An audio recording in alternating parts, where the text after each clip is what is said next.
Hi friends, promo వచ్చింది కదా. ప్రోమోలో ఒక్కొక్కరిని తీసేసుకుంటూ వస్తున్నారు. ట్రైన్ అయితే పెట్టారు. ఆ ట్రైన్కి 2 ఇంజన్లు పెట్టారు. ఒక ఇంజన్లోనేమో రాము దూరాడు, ఆ భరణి ఆగిపోయాడు. ఇంకొక ఇంజన్లోకేమో నిఖిల్ దూరుతుంటే మన రీతుని పంపించడానికి మన డెమాన్ దూరుతున్నాడు. ఒకడొకడు కొట్టుకుంటున్నారు. ఇది భలే ఉంటుంది ట్రైన్ కొట్టుకోవడం, తోసుకోవడం. అంటే ఎవరిని తీసేయాలనుకుంటున్నారో వాళ్ళు దూరిపోయి తీసేయడం చేస్తూ ఉన్నారు. మనకి సాయి ఎప్పుడెప్పుడు ఏదైనా కంటెంట్ దొరుకుద్దా అని ప్రయత్నం చేస్తూ ఉన్నాడు కదా. అక్కడ మనకి ఏదో ఒకటి చేస్తున్నాడు. ఎందుకు లాస్ట్లో ఉన్నాడు. ఓటింగ్ కూడా సరిగలేదు. సంగతి సాయికి తెలియపోయినా ఓటింగ్ లాస్ట్లో ఉన్నాడు కాబట్టి ఏదో చేయాలని చూస్తున్నాడు. కానీ ట్రై చేశాడు. కానీ అక్కడ ఏం జరిగింది, రీతుని తీసేయాలని చెప్తున్నాడు. రీతులు వేసేమంటుంది, నన్ను తీసేయడం రీజన్ ఏంటంటుంది. రీజన్ ఏంటి, ఇప్పుడు సీక్రెట్ టాస్క్ ఇచ్చారు, సాయం తీసేసింది. దాన్ని పెద్దగా చెప్పాలా? అదేదో పెద్ద కప్పు గెలిచినట్టు కాలు రగరేసి మరి నేనే సాయం తీసేసాను పెద్దగా చెప్పకుండా బాగుండేది. చెప్పింది కదా. లైవ్లో కంటెండర్స్గా వీళ్ళందరినీ సెలెక్ట్ చేసిన తర్వాత సపోర్టు వస్తుందని అర్థమయ్యే అందరూ ఒకళ్ళొక్కడు సపోర్ట్ అడుగుతూ వచ్చి నిఖిల్ని వెళ్ళి సాయి అడిగాడు, నువ్వు ఎవరు సపోర్ట్ చేస్తున్నావు అంటే, నేను లాస్ట్ టైం కూడా కొంచెం దూరంలో తనుజాకి అన్యాయం చేశాను, నేను తనుజాకి సపోర్ట్ చేస్తాను, జస్ట్ మిస్ అయింది, చాలా కష్టపడుతుంది పాపం, చాలా బాగా ఆడుతుంది, కొంచెం నోరే మైనస్ చేసుకొని మనం ఇది తీసేయడం కరెక్ట్గా, నేను తనుజ సపోర్ట్ చేస్తాను నిఖిల్ చెప్పేశాడు. సాయి ఏమన్నాడంటే, నేను కూడా పోయినసారి తనుజ సపోర్ట్ చేయలేదు, దివ్య చేశాను నేను, కాబట్టి ఈసారి నేను కూడా తనుజకు సపోర్ట్ చేస్తానని సాయి చెప్పుకున్నారు. వాళ్ళిద్దరు చెప్పుకున్నారు. ఇక్కడ నిన్న తనుజ ఇమ్మానియల్ ఆడిన కన్నింగ్ గేమ్లో బలవబోయాడు గౌరవ్. తెలివిగా గౌరవ్ స్టాండ్ తీసుకొని, లేదు మీరు అన్న మాటల మీద మీరు నిలబట్టలేదు, నాకు అన్యాయం చేస్తున్నారు, ఇది అన్ఫెయిర్ మీరు చేసేది అని వాళ్ళు ఏం ప్లాన్ వేశారు, ఇమ్మానియల్ని సేఫ్ జోన్లో పెట్టాలని ఇమ్మానియల్కే మళ్ళీ 3వ టికెట్ ఇవ్వడానికి ప్రయత్నం చేశారు. కానీ గౌరవ్ ఊరుకోరు. వీళ్ళు చెప్పింది ఏంటి, ఫస్ట్ ఇమ్మానియల్కి, సెకండ్ తనుజాకి, థర్డ్ గౌరవ్కి అని చెప్పారు. రాము కంటే రాము ఏం చేశాడంటే, ఆల్రెడీ నేను కెప్టెన్ అయ్యాను కాబట్టి నాకు వద్దులే, కెప్టెన్ అవ్వని వాళ్ళు అయితే బాగుండిద్దని రాము కూడా అనుకున్నాడు. రాము ఓకే అన్నాడు. గౌరవ్ స్టాండ్ తీసుకోబట్టి అది గౌరవ్కి వచ్చింది. కానీ గౌరవ్ బ్యాడ్ లక్ వల్ల అక్కడ ఓటింగ్ ద్వారా రెబల్ ఎవరనంటే అందరు గౌరవ్ కొట్టేసి గౌరవ్ని కంటెంట్ నుంచి తీసి పడేశారు. ఓకే, వీళ్ళు ఎవరు ఆటంకం ఉంటే వాళ్ళని తీసేసుకుంటూ వచ్చారు. ఒక్కొక్కసారి కెప్టెన్ అయిన తీసేసుకుంటూ వచ్చారు. సరే అది ఏదైనా కానీ తీసేశారు. Gaurav bad luck, already captain అయ్యాడు కాబట్టి బ్యాడ్ లక్ ఏం లేదు, కెప్టెన్ అని తీసేశారు. ఇక్కడ లాస్ట్ సాయి ఏం చేస్తున్నాడు, రీతుని తీసేస్తారు. రీజన్ అడుగుతుంది. రీజన్ ఇంకా పెద్దగా చెప్పాలా, అది కళ్ళ ముందు కనిపిస్తుంది కదా. ముఖం మీదే సాయిని తీసేసావు కదా. సాయి కంటెండర్గా కెప్టెన్ అవ్వలేదు, కొత్తగా వచ్చాడు, నామినేషన్లో ఉన్నాడు, ఉంటే బాగుండేది కదా. అది కాకుండా ఇక్కడ కూడా లాస్ట్కి వచ్చేటప్పటికి రాము ఉన్నాడు, ఇమ్ము ఉన్నాడు, తనుజ ఆలోచన చేసేటప్పుడు అక్కడ లాస్ట్కి తనుజ ఏమందంటే, రాము అంటున్నాడే విమానానికి ఇచ్చేయండి అని ఈజీగా వదిలేసాడు. ఈ గివ్ అప్లే మొన్న నాకు సార్ కూడా రాముని ఇవ్వద్దని చెప్పాడు. ఎందుకు బొమ్మల టాస్క్ కూడా అలా చేశాడు, నాకు సార్ వచ్చారు కదా. తనుజ అప్పుడే కలుగు చేసుకొని, ఎందుకు ఇలా చేసినావు రాము, నువ్వు ఇట్లా గివ్ అప్ ఇవ్వద్దు, డిపెండ్ చేసుకో, ఫస్ట్ ఏదో రీజన్ లేను అప్పుడు ఇవ్వు, ఎందుకు నా టక్కన ఇచ్చేస్తున్నావు నువ్వు అని కూడా రాముని కోపడింది. రాము అక్కడ నామినేషన్లో ఉన్నాడు, ఏమాని నామినేషన్ లేడు, అదని ఆలోచించుకోరు కదా. రాము ఈజీగా ఏమానికి ఇచ్చేస్తా అన్నాడు. కానీ అక్కడ గౌరవ్ స్టాండ్ తీసుకొని వచ్చాడు. ఇక్కడ రాము సైలెంట్గా ఉంటాం ఒకటి. రెండోది, వీళ్ళిద్దరి వల్ల ఆ రీతుని తీసేశారు, పక్కన పెట్టేశాడు. కానీ అక్కడ మనకు చూపించిన దాంట్లో అప్పటికి ఎవరున్నారు, అక్కడ రీతుతో మాట్లాడేటప్పుడు సుమన్ గారు ఉన్నారు, ఇమ్మాయిల్ ఉన్నాడు, తనుజ ఉంది, దివ్య ఉంది, రీతు ఉంది. అంటే అప్పటికే బరణిని తీసేశారు ఫస్ట్. అంటే బరణి గారు బయట వచ్చాడు కదా, అంతా తెలిసే ఉంటుందని బరణి గారిని పక్కన పెట్టేశారు. మన ప్రోమోలో చూపించిన విధంగా రీతుని తీసేది అప్పటికుంది. మళ్ళీ నెక్స్ట్ దివ్యలేసి ఏం ఉంటుంది, నువ్వు బెస్ట్ కంటెంటర్ అని నాకు పేరు ఇచ్చి, నాకు బిరుదు ఇచ్చి నన్నే తీసేస్తున్నావంటే, బెస్ట్ కంటెంటరే అంటే ప్రధాన కెప్టెన్ అయిపోద్దా? కంటెంటర్ బెస్ట్ అని బాగా మాట్లాడుతుంది, బాగా చూస్తుంది, కెప్టెన్ చేస్తే గౌరవం ఏమన్నది, ఫుడ్ పోయింది, పాలు పోయినాయి, పాలు పోయినప్పుడు అందరూ టీల కోసం తలబట్టుకొని కూర్చుంటే అంత ఈజీగా ఎవరు తీశారు అని నైస్ గంట తిరిగిందే. కానీ కెప్టెన్కి ఒక బాధ్యత తీసుకొని, ఎందుకు తను తీసేసి సీక్రెట్ టాస్క్లు చేసింది కాబట్టి సైలెంట్గా ఉంది. అదే తనగా చేయకుండా సీక్రెట్ టాస్క్లు కాకుండా విడిగా ఎవరైనా చేసి ఊరుకునేదేనా, గగ్గోలు పెట్టి గందరగోళం చేసేది కదా, సైలెంట్గా ఉంది.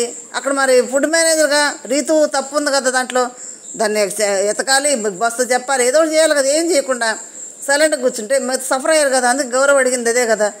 ఇక్కడ ఈరోజు ఇది పోయింది, రేపు ఇంకొకటి పోయింది, మీరు రెస్పాన్సిబుల్ ఏంటి, ఫుడ్ వాళ్ళకి ఏం రెస్పాన్సిబుల్ తీసుకున్నారు, మీరు తొలగండి, నేను ఉంటాను, నేను చేస్తాను అన్నాడు. తప్పేమన్నాడు, బాధపడ్డారు కాబట్టి అన్నారు. మరి తప్పుని కప్పించుకుంటా సరే నిన్ను ఫుడ్ మేనేజ్ చేస్తాము, ఏమైనా వస్తువులు పోతే వెనక్కి తీసుకొస్తావా అని ఎంత యాటిట్యూడ్గా గౌరవం అంటుంది దివ్య. అంటూ పైగా ఏమంటుంది, నువ్వు తీసుకెళ్ళదనుకో నీకు ఫుడ్ కట్టు. వీళ్ళ ఇంట్లో తీసుకొచ్చి పెడుతుందా ఫుడ్ కట్ అని అంత ర్యాష్గా మాట్లాడింది గౌరవతోటి. పాపం నిజంగా తెలుగు రానోడు కాబట్టి సరిగా అట్టట్టు వచ్చి తెలుగోడు కాబట్టి సరిపోయింది, కానీ నిజంగా తెలుగు వచ్చేవాడు అయితే చాలా పెద్ద గొడవ అవుతుంది.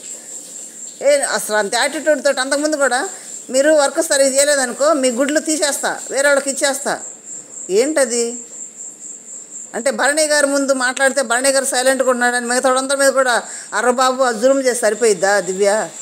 కొంచెం తగ్గించుకుంటే మంచిదబ్బా. ఇప్పుడు కూడా అదే అంటుంది యాటిట్యూడ్గా, నేను ఆల్రెడీ కెప్టెన్ అయినప్పుడు అంత డిస్కషన్ ఎందుకు చేయటం, తీసేసేయాలనుకో సంతోషంగా, నేను కెప్టెన్ అయ్యాను ఆల్రెడీ, అది హుందాతనంగా ఉంటుంది. అవనులు అవుతారు అనేది హుందాతనంగా ఉంటుంది. అది పక్క వెళ్ళిపోవాలి. ఐ డోంట్ కేర్, నేను ఆల్రెడీ కెప్టెన్. డోంట్ కేర్ అంటే వెళ్తే డోంట్ కేర్ అనే కదా కూర్చొని అక్కడ డిఫెండ్ చేసుకుంటా కూర్చుంది. అదేదో ముందు వెళ్ళిపోతే విలువ ఉంటుంది కదా. అంత యాటిట్యూడ్ ఏంటి, బాడీ లాంగ్వేజ్ ఏంటి అంటే మరుస్తూ ఉంటే భరణి గారు సైలెంట్గా ఉన్నాడు, అందరూ సైలెంట్గా ఉంటారు, కరెక్ట్ కాదు కదా. సాయిని ఏమంటుంది, వైల్డ్ స్టమ్స్ వచ్చినప్పుడు వాళ్ళకి సపోర్ట్ చేస్తున్న అరిసేవు, ఇప్పుడు వాళ్ళ పక్క మాట్లాడుతున్నావు అంటే రీతు అన్న మాటలేమో సాయి గురించి రీతు అన్న మాటలు చెప్తుంది అక్కడ. అంటే దివ్య కూడా దివ్య సాయితో రీతు గురించి అన్నయ్య కూడా దివ్య చెప్తుంది, రీతు చెప్తున్నారు, ఇక బయటకు ఎక్కేస్తున్నారు అంతా.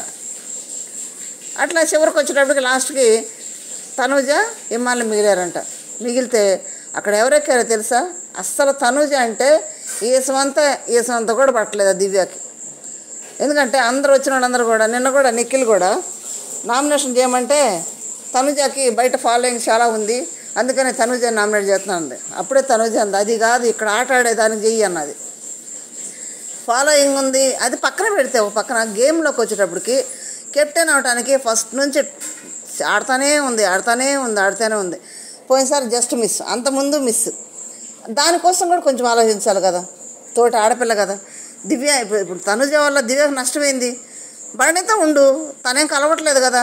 అంటే నా ఫస్ట్ నుంచి కూడా బాధ ఏంటంటే తనుజకి అంత సపోర్ట్ ఉన్నారు కాబట్టి నేను ఎదురెళ్తే బాగుంటుంది. ఇప్పుడు ఎవరు ఎదురెళ్ళట్లా తనుజకి, ఎందుకంటే తనుజ సపోర్ట్ చేస్తా, తనుజ ఫాలో అయింది కాబట్టి ఫ్రెండ్షిప్గా ఉంటే ఎందుకు తను లేపని ఫ్రెండ్షిప్గా ఉండొచ్చారు. అట్లా ఎందుకు ఉండాలి, ఏమో ఎదురెళ్తుంది. భరణి గారే ఏమన్నాడు, తనుజ నామినేట్ చేసినా తనుజ మీద నా ప్రేమ ఏమి తగ్గదు, నా మంచిగా చేసిందని భరణి గారే సమర్థించుకున్నారు. ఎందుకు తన తప్పుని చెప్పిందని.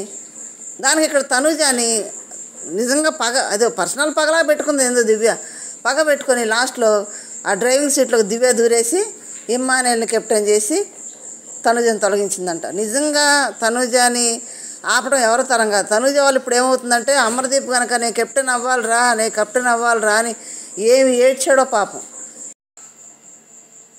దివ్య కెప్టెన్సీ టాస్క్ నుంచి తొలగించగానే తనుజ ఏడ్చేసింది చూడండి, పర్సనల్ గడ్జి పెట్టుకొని నన్ను తీసేసావు, నీది భరణి గారిది అని చెప్పి తిట్టుకుంటూ లోపలికి వెళ్ళింది. ఏడ్చింది చూడండి. ఎవరు ఎంతమంది ఓదార్పు ఆగట్లేదు, ఏడుస్తూనే ఉంది. చాలా కష్టపడ్డాను నేను, పర్సనల్ గడ్జి పెట్టుకొని తీసేసింది నన్ను అని ఎట్లా ఏడుస్తుందంటే అవసరం అందరూ ఓదారుస్తున్నారు. ఎవరు ఓదార్చినా ఏడుపు వదలలేదు, ఏడుస్తుంది. తర్వాత భరణి గారు వచ్చి కూర్చుంటే నాకు జన్మలో నాతో మాట్లాడొద్దు, నువ్వు నా మొహం చూడొద్దు అని భరణి గారిని అంటుంది. నిజంగా తను చూస్తుంటే నాకు బాధేసి నాకు కూడా ఏడుపు వచ్చేసింది. ఎందుకంటే కష్టపడింది కదా పాపం. సరే బయట అవసరం ఎన్ని గొడవలు ఉన్నాయి, ఎంత కన్నింగ్ ప్లాన్లు ఉన్నాయి, అన్ని గేమ్లో భాగం. కానీ కష్టానికి ఫలితం ఎదుటివాడు అనవసరంగా తీసేస్తే ఆ బాధ చాలా బాధగా ఉంటుంది. పోయినసారి కూడా జస్ట్ భరణి గారి వల్లే కెప్టెన్సీ తొలగిపోయింది తనుజకి. ఇప్పుడు ఆ భరణి గారి వల్ల దివ్య తనుజని తీసేసింది. భరణి గారి వల్ల తనుజకి మేలు కంటే కూడా నష్టమే ఎక్కువ జరిగింది. నిజంగా 100కి 1000% మీరేమనుకున్నా సరే భరణి గారి వల్ల తనుజకే చాలా నష్టం జరిగింది, దివ్యకే మేలు జరిగింది. పైగా భరణి గారి వల్ల ఉపయోగం ఏమీ లేదు మరి తనుజకి. ఈ బాండింగ్ అని పెట్టేసి పర్సనల్ గడ్జి పెట్టుకొని దివ్య తీసేయటం. తనుజ ఏడుస్తుంటే నాకే చాలా బాధ వేసింది, ఏడుపు వచ్చింది. మీరేమంటారు ఫ్రెండ్స్? ఒక్కసారి తనుజ ఆడే ఆటని అన్న కొంచెం గుర్తించాలా? చిన్న కామెంట్ చేయండి ఫ్రెండ్స్. ఎట్లా ఏడ్చాడో బ్యాడ్జ్ పెట్టుకోవాలని అది రిపీట్ అయినట్టుంది ఇక్కడ. అక్కడ సందీప్ ఏమన్నాడు, సందీప్ కెప్టెన్ అవుతా వచ్చాడు, నామినేషన్లోకి రాలా, అది రిపీట్ చేస్తున్నాడు ఇక్కడ ఇమ్మానుయేల్. అమర్దీప్ కెప్టెన్ అవ్వలేదు, రన్నరప్పకు మిగిలాడు, అది రిపీట్ అవుతుంది ఇక్కడ. రన్నరే అవుతుంది. దివ్య ఖచ్చితంగా కప్పు తెచ్చి తనుజ చేతిలో పెడుతుంది. దివ్య అంత చేసింది. ఇప్పుడు ఏడుస్తుంది అనుకో, ఫ్యాన్స్ ఏమనుకుంటారు, రే ఇంత కష్టపడితే ఇంత బాగా ఆడుతుంటే తనుజ ఎట్లా చేసింది ఏంట్రా, కనీసం ఆటనాన్ని గుర్తించలేదు, మనిషిని పక్కన పెట్టి ఆటనాన్ని గుర్తించలేదు, కష్టపడేదానికన్నా విలువ ఇవ్వలేదు, తనుజ ఎట్లా చేసింది, రండిరా మనం తనుజ ఓట్లు వేసుకున్నావు రండిరా, తనుజని ఎట్లా వినరం చేసుకున్నారు రండి అంటే ఎట్లా ఉంటుంది. అందుకే ఒక్కొక్కరిని పైకి లేపేటప్పుడు పడేసేటప్పుడు తన పర్యవసనం ఎలా ఉండేది, తెలివిగలది, మాట్లాడదు, ఆలోచిద్ది అంటారు కదా, ఆలోచించుకోవాలి. తనుజని తీసేసింది, తనుజకి తీసుకెళ్ళి విన్నర్ రేసులో కూర్చోబెట్టారు. ఆల్రెడీ విన్నర్ ఆమెలే, విన్నర్ రేసులో ఇంకా కూర్చోబెట్టారు, ఫ్యాన్ బేస్ని ఇంకా పెంచేస్తున్నారు. దివ్య చేసిన వాళ్ళు ఈ పనుల వల్ల తనుజకి నో డౌట్ విన్నర్ రేస్ అంతే. ఇమ్మాన్లు మాత్రం సందీప్ ఎట్లా సడన్గా నామినేషన్లో ఉండి ఎలా బయటకు వెళ్ళిపోయాడు, ఇమ్మాన్ల పరిస్థితి కూడా అదే ఇద్దామని తనుజ మన సందీప్ గారు కూడా డౌట్ క్రియేట్ చేశారు. చెప్పండి ఫ్రెండ్స్, ఇక్కడ మరి తనుజని ఆపటం వల్ల అవుద్దా, మరి ఫ్యాన్స్కి కెప్టెన్ అవునందుకు బాధపడాలా, విన్నర్ అవుతున్నందుకు సంతోషపడాలా, మీరే డిసైడ్ చేసుకొని చిన్న కామెంట్ చేయండి, లైక్ చేయండి, షేర్ చేసి సబ్స్క్రైబ్ చేయండి. Thank you.